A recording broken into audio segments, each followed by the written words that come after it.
வணக்கம். மாலை முரசு செய்திகளை விரிவாக பார்ப்பதற்கு முன் தலைப்புச் செய்திகள். மத்திய பிரதேச காங்கிரஸ் முதலமைச்சர் கமல்நாத்தின் உதவியாளர் ஆதரவாளர் வீடுகளில் வருமான வரித்துறையினர் சோதனை. கட்டுக்கட்டாக பல கோடி ரூபாய் பணம் கைப்பற்றப்பட்டதாக தகவல்.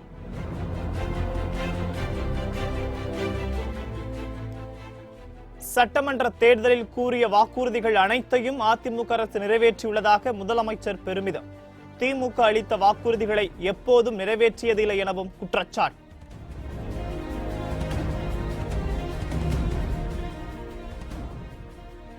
நெல் விளைச்சலில் தமிழகம் நாட்டிலேயே முதலிடத்தில் உள்ளதாக துணை முதலமைச்சர் ஓ பன்னீர்செல்வம் பேச்சு. திமுக தலைவர் ஸ்டாலின் தரம் தாழ்ந்து பேசி வருவதாகவும் விமர்சனம்.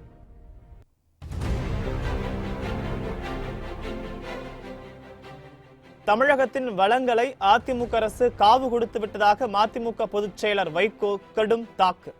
சுற்றுச்சூழலை பாதிக்கும் தொழிற்சாலைகளுக்கு பாஜக ஆதரவு இல்லை என தமிழிசை விளக்கம்.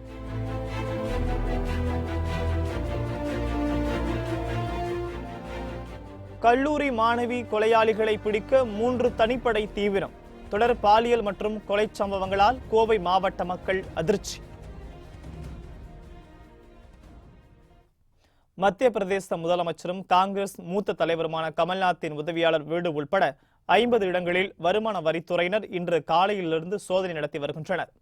வரும் மக்களவைத் தேர்தலையொட்டி நாடு முழுவதும் வருமான வரித்துறையினர் கட்சிகளின் பிரமுகர்கள் வீடு, அலுவலகங்கள், கல்லூரிகள் மற்றும் அதிகாரப்பூர்வமான நிறுவனங்களில் ஆய்வு நடத்தி வருகின்றனர். மத்திய பிரதேச மாநில முதலமைச்சர் கமல்நாத்தின் சிறப்பு உதவி அதிகாரியாக பணிபுரிந்த பிரவீன் கக்கார் என்பவரின் வீடு இந்தூரில் உள்ளது.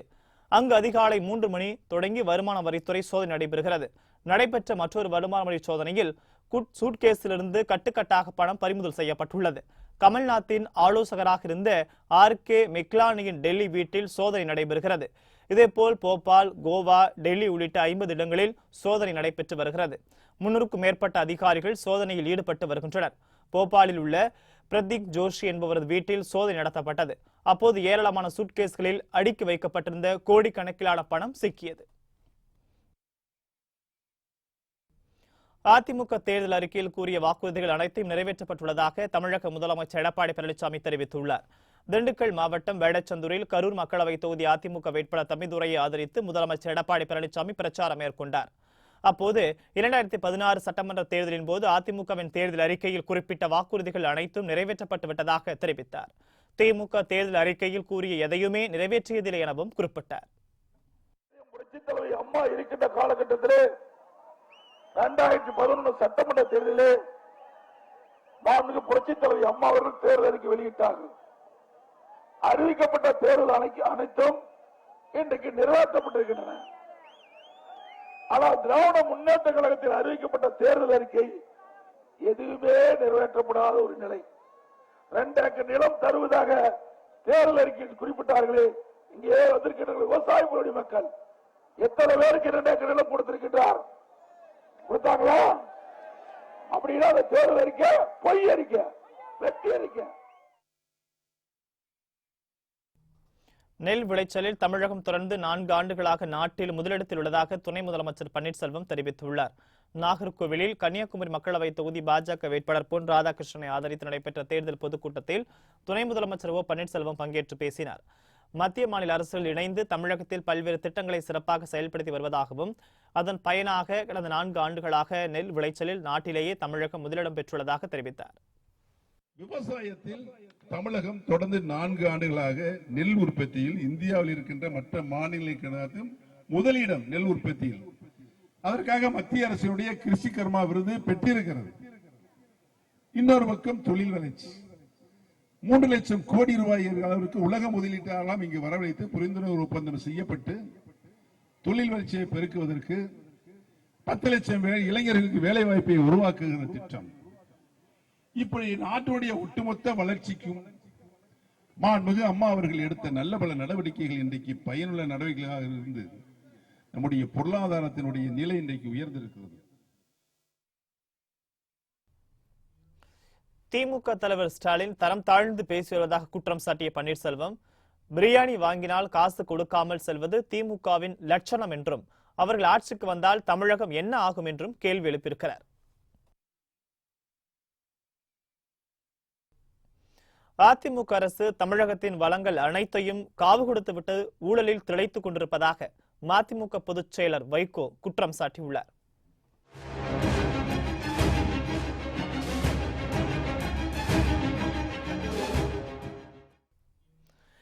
மானாமதுரையில் சட்டமன்ற தொகுதி திமுக வேட்பாளர் இலக்கியதாசனை ஆதரித்து மதிமுக பொதுச் செயலர் வைகோ பிரச்சாரம் மேற்கொண்டார். அப்போது பேசிய அவர், தமிழகத்தின் நெற்களஞ்சியத்தை அழிக்க பாஜக நினைப்பதாகவும், அதனால்தான் மேகதாது அணை கட்டும் திட்டத்துக்கு விரிவான திட்ட அறிக்கை தயாரிக்க அனுமதி அளித்துள்ளதாகவும் குற்றம் சாட்டினார்.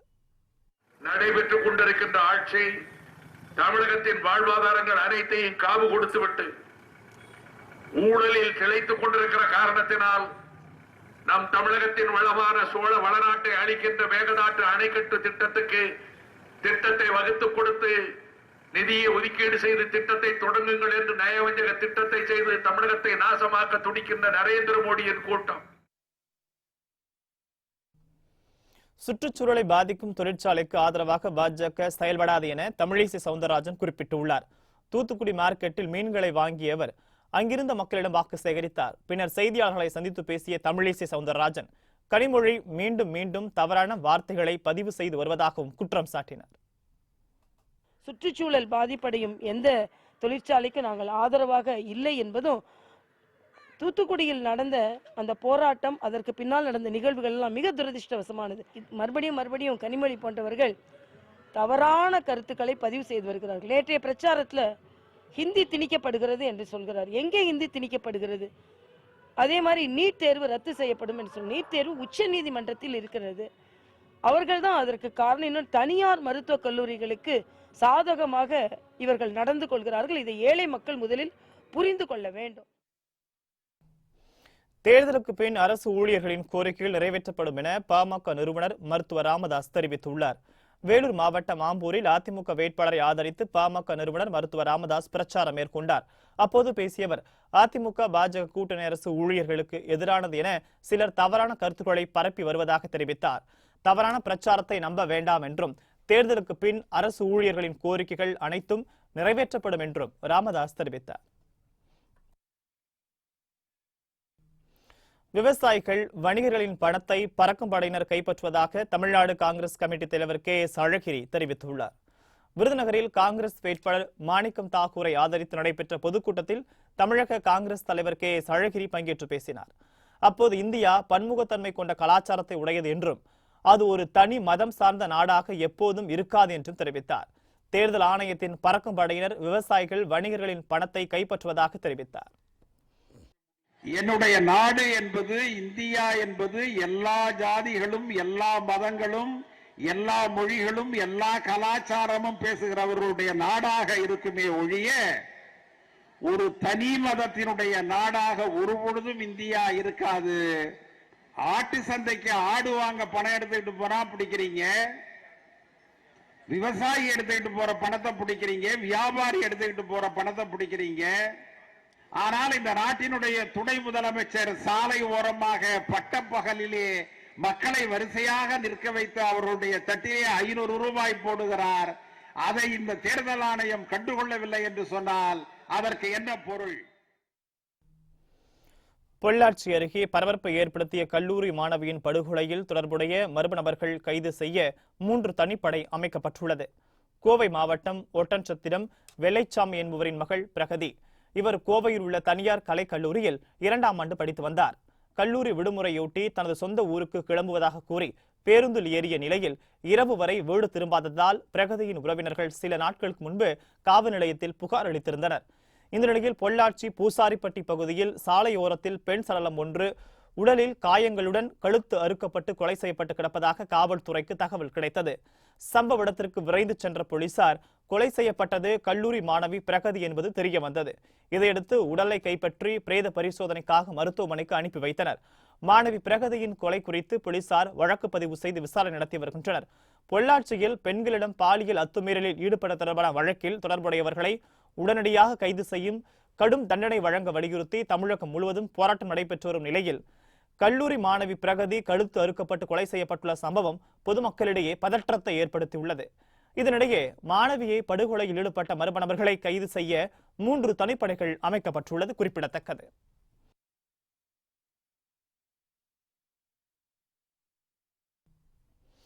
சென்னையில் மறைந்த தமிழறிஞர் சிலம்போலி செல்லப்பன் உடல் நாமக்கல் மாவட்டத்தில் உள்ள அவரது சொந்த ஊருக்கு எடுத்துச் செல்லப்பட்டது.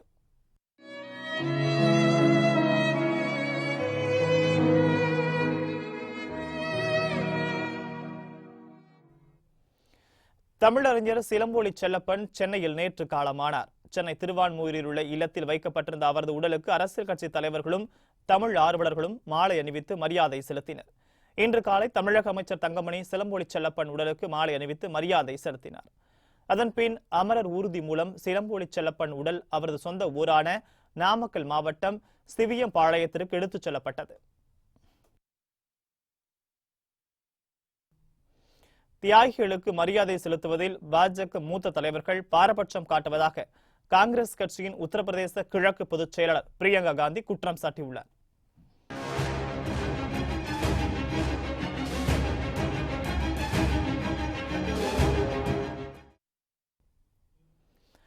உத்தரப்பிரதேச மாநிலம் ஃபதேபூர் தொகுதியில் காங்கிரஸ் வேட்பாளர் ராகேஷ் சச்சானுக்கு ஆதரவாக பிரியங்கா தேர்தல் பிரச்சாரத்தில் ஈடுபட்டார். அப்போது பேசிய அவர், தேசபக்த் விவகாரம் ஒவ்வொரு தேர்தலின் போதும் பெரிதாக்கப்பட்டு விவசாயம், வேலையின்மை, பெண்கள் பாதுகாப்பு உள்ளிட்டவை பின்னுக்கு தள்ளப்பட்டு விடுகின்றன என தெரிவித்தார்.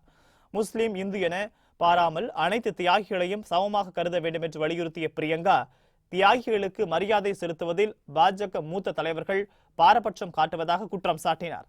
பாஜகவினர் தேசப்பற்று கொண்டவர்கள் என்பது உண்மை என்றால் முன்னாள் பிரதமர்கள் இந்திரா காந்தி, ராஜீவ்காந்தி ஆகியோருக்கும் மரியாதை அளிக்க வேண்டும் எனவும் பிரியங்கா வலியுறுத்தியிருக்கிறார். கருத்து வேறுபாடுகளை ஏற்க தற்போதைய அரசு தயாராக இல்லை எனவும் மக்களுக்கு தேசப்பற்று குறித்து புதிய வரையறை கற்பிக்கப்பட்டு வருவதாகவும் சோனியா காந்தி குற்றம் சாட்டியுள்ளார். காங்கிரஸ் கட்சியின் முன்னாள் தலைவர் சோனியா காந்தி டெல்லியில் நடைபெற்ற நிகழ்ச்சியில் கலந்து கொண்டு உரையாற்றினார். அப்போது பேசிய அவர், மத்தியில் ஆளும் பாஜக அரசு மீது பல்வேறு குற்றச்சாட்டுகளை அடுக்கினார். அந்த அரசு கருத்து வேறுபாடுகளை மதிக்க தயாராக இல்லை என்றும், தங்கள் நம்பிக்கையில் உறுதியாக இருக்கும் மக்கள் மீது தாக்குதல் நடைபெறும் போது இந்த அரசு பாராமுகமாய் செயல்படுவதாகவும் குற்றம் சாட்டினார். நன்கு திட்டமிட்ட சதி மூலம் நாட்டின் ஆன்மா நசுக்கப்படுவதாக விமர்சித்த சோனியா காந்தி, நாட்டில் சட்டத்தின் ஆட்சியை நிலைநாட்டுவதில் தனக்குரிய கடமையை நிறைவேற்ற பாஜக அரசு தயாராக இல்லை எனவும் விமர்சனம் செய்தார். மேலும் காங்கிரஸ் கட்சியின் தேர்தல் அறிக்கையில் கூறப்பட்டுள்ள வாக்குறுதிகள் அனைத்தும் நிறைவேற்றப்படும் என கூறிய சோனியா காந்தி, மத்தியில் காங்கிரஸ் ஆட்சி அமைந்தவுடன் தேர்தல் அறிக்கையில் கூறப்பட்டுள்ள திட்டங்கள் அனைத்தும் அமல்படுத்தப்படுகிறதா என்பதை கண்காணிக்க புதிய அமைப்பு ஒன்று உருவாக்கப்படும் என்றும் உறுதியளித்தார். திருச்சி மாநகராட்சி பகுதிகளில் காங்கிரஸ் வேட்பாளர் திருநாவுக்கரசர் பிரச்சாரம் செய்து வாக்கு சேகரித்தார்.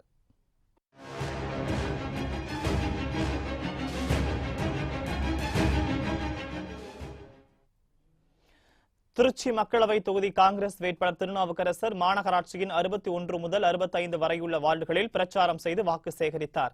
அவருடன் திமுக சட்டமன்ற உறுப்பினர் அன்பில் மகேஷ் பொய்யாமொழி, திருச்சி மாநகர மாவட்ட திமுக செயலாளர் அன்பழகன், திருவரம்பூர் முன்னாள் சட்டமன்ற உறுப்பினர் சேகரன் ஆகியோரும் சென்று வாக்கு சேகரித்தனர். தண்ணீரில் வேண்டுமானால் தாமரை மலரலாம், ஆனால் தமிழரின் கண்ணீரில் ஒருபோதும் தாமரை மலராது என சீமான் தெரிவித்துள்ளார். தூத்துக்குடி நாடாளுமன்ற தொகுதியில் நாம் தமிழர் கட்சி வேட்பாளர் ராஜசேகர் போட்டியிடுகிறார். இதேபோல் விளாத்திக்குளம் சட்டமன்ற இடைத்தேர்தலில் அக்கட்சியைச் சேர்ந்த காளிதாஸ் போட்டியிடுகிறார். அவர்களை ஆதரித்து கட்சியின் ஒருங்கிணைப்பாளர் சீமான் தலைமையில் தூத்துக்குடி மாவட்டம் சுலுவைப்பட்டியில் பிரச்சார பொதுக்கூட்டம் நடைபெற்றது. அப்போது பேசிய சீமான், ஸ்டெர்லைட் ஆலைக்கு எதிராக பொதுமக்கள் மீது துப்பாக்கிச்சூடு நடத்தியது ஏன் என கேள்வி எழுப்பினார். மேலும் தண்ணீரில் வேண்டுமானால் தாமரை மலரலாம், ஆனால் தமிழனின் கண்ணீரில் தாமரை ஒருபோதும் மலராது எனவும் சீமான் குறிப்பிட்டார். தண்ணீர்ல வேணா தாமரை மலரலாம், தமிழன் கண்ணீர்ல ஒருபோதும் மலராது. குளத்தில் வேண்டுமானால் மலரலாம், தமிழர் நிலத்தில் ஒருபோதும் தாமரை மலராது. எங்க அம்மா சொல்ற மாதிரி தாமரை மலர் உடம்புல பட தாமரை வேணா மலரும், பாரதிய ஜனதா தாமரை மலராது. வன்னியர் அறக்கட்டளை சொத்துக்களை அபகரித்துள்ளதாக தன் மீது ஸ்டாலின் கூறும் குற்றச்சாட்டு நிரூபிக்க தயாரா என அன்புமணி கேள்வி எழுப்பியிருக்கிறார். சேலம் மக்களவை தொகுதி அதிமுக வேட்பாளர் சரவணனை ஆதரித்து கொண்டாளம்பட்டியில் பாமக இளைஞரணி தலைவர் அன்புமணி ராமதாஸ் பிரச்சாரம் மேற்கொண்டார். அப்போது அதிமுக பாஜக கூட்டணி வெற்றி பெற்றால் கோதாவரி காவிரி இணைப்பு திட்டம் செயல்படுத்தப்படும் என தெரிவித்தார். வன்னியர் அறக்கட்டளை சொத்துக்களை அபகரித்ததாக தன் மீது ஸ்டாலின் கூறிய குற்றச்சாட்டை நிரூபிக்க தயாரா என கேள்வி எழுப்பினார். நாங்கெல்லாம் அப்பா நானு நம்ம எல்லாம் வன்னியர் விஷயத்தை அபகரிச்சுட்டோமா? எவ்வளவு பெரிய ஒரு அப்பட்டமானவர் ஸ்டாலின் அவர்களே அபகரித்து திமுகவுடைய குல தொழில் எங்களுக்கு அப்ப எங்களுக்கு நாங்க எடுக்க மாட்டோம், நாங்க கொடுப்போம், நாங்க காப்பாத்துறவங்க, பாதுகாக்கிறவங்க, நாங்க எடுக்கிறவங்க நாங்க இல்ல. நான் கேட்கிறேன், விசாரணை பண்ணிக்க ஸ்டாலின். நாங்க எல்லா சொத்து டாக்குமெண்ட் எங்க அம்மா எங்க அப்பா எல்லாத்தையும் நான் கொடுக்குறோம். என்ன விசாரணை வேணா நீங்க பண்ணிக்கங்க. நீங்க நீதி விசாரணை பண்ணுங்க, போலீஸ் விசாரணை, சிபிஐ, அமெரிக்கா, FBI கொண்டு வாங்க. நாங்க தயாரா இருக்கிறோம். நாங்க நானோ எங்க அம்மாவோ எங்க அப்பாவோ என் குடும்பத்துல யாராவது ஒரு ஸ்கொயர் ஃபீட் வன்னிய சொத்து அபகரிச்சுட்டோம் நீங்களா நிரூபிச்சீங்கன்னா நீங்க என்ன சொல்றீங்களோ நான் கட்டுப்பேன், என்ன சொல்றீங்களோ நான் கட்டுப்பேன். கன்னியாகுமரி காங்கிரஸ் வேட்பாளர் வசந்தகுமார் ஒரு அரசியல் வியாபாரி என தேமுதிக பொருளாளர் பிரேமலதா விமர்சித்துள்ளார். கன்னியாகுமரி நாடாளுமன்ற தொகுதி பாஜக வேட்பாளர் பொன் ராதாகிருஷ்ணனை ஆதரித்து தேமுதிக பொருளாளர் பிரேமலதா விஜயகாந்த் பிரச்சாரம் மேற்கொண்டார். அப்போது கன்னியாகுமரி மாவட்டத்தில் அரசால் செயல்படுத்தப்பட்டுள்ள பல்வேறு வளர்ச்சி திட்டங்கள் குறித்து கூறி அஞ்சு கிராமம் பகுதி மக்களிடையே வாக்கு சேகரித்த பிரேமலதா இத்தொகுதியில் காங்கிரஸ் சார்பில் போட்டியிடும் வசந்தகுமார் ஒரு அரசியல் வியாபாரி என கடுமையாக விமர்சித்தார். வசந்தகுமார் அவர்களை பாத்தீங்கன்னா வியாபாரி, அவரு கோடிக்கணக்கான பணம் பொருளக்கூடிய ஒரு வியாபாரியாக அவர் இருக்கார். உங்களுக்கு வேண்டியது எளிமையானவரா ஒரு வியாபாரியா? உங்களுக்கு வேண்டியது தொகுதியை தன் மக்களாக நினைப்பவரா, இல்ல இன்னைக்கு நாங்குநேரியில போய் போட்டி போட்டு அங்க எம்எல்ஏவா இருக்கிறவரு இங்க எம்பியா ஜெயிச்சு என்ன பண்ண போறாரு என்பதை நீங்க எல்லாரும் சிந்திச்சு பார்க்கணும். தேர்தல் ஆணையமும் வருமான வரித்துறையும் ஒருதலைபட்சமாக செயல்படுவதாக கார்த்தி சிதம்பரம் குற்றம் சாட்டியுள்ளார். சிவகங்கை மக்களவை தொகுதி காங்கிரஸ் வேட்பாளர் கார்த்தி சிதம்பரம் கல்லூரி மாணவர்களுடனான கலந்துரையாடலில் பங்கேற்றார். அப்போது மாணவர்களின் வினாக்களுக்கு கார்த்தி சிதம்பரம் பதிலளித்தார். மோடி தமிழகத்தை மாற்றாந்தாய் மனப்பான்மையுடன் பார்ப்பதாக கார்த்திக் தெரிவித்தார். தேர்தல் ஆணையமும் வருமான வரித்துறையும் ஒருதலைபட்சமாக செயல்படுவதாகவும் குற்றம் சாட்டினார்.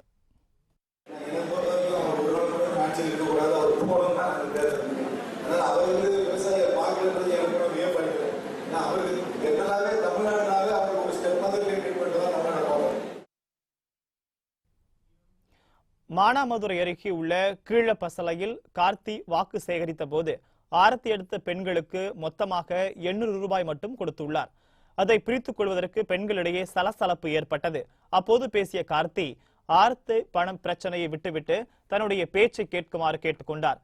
காங்கிரஸ் ஆட்சிக்கு வந்தால் ஏழைகளுக்கு மாதம் 6000 ரூபாய் உதவித்தொகை வழங்கப்படும் என்றும் வேளாண் கடன்கள் அனைத்தும் தள்ளுபடி செய்யப்படும் என்றும் தெரிவித்தார்.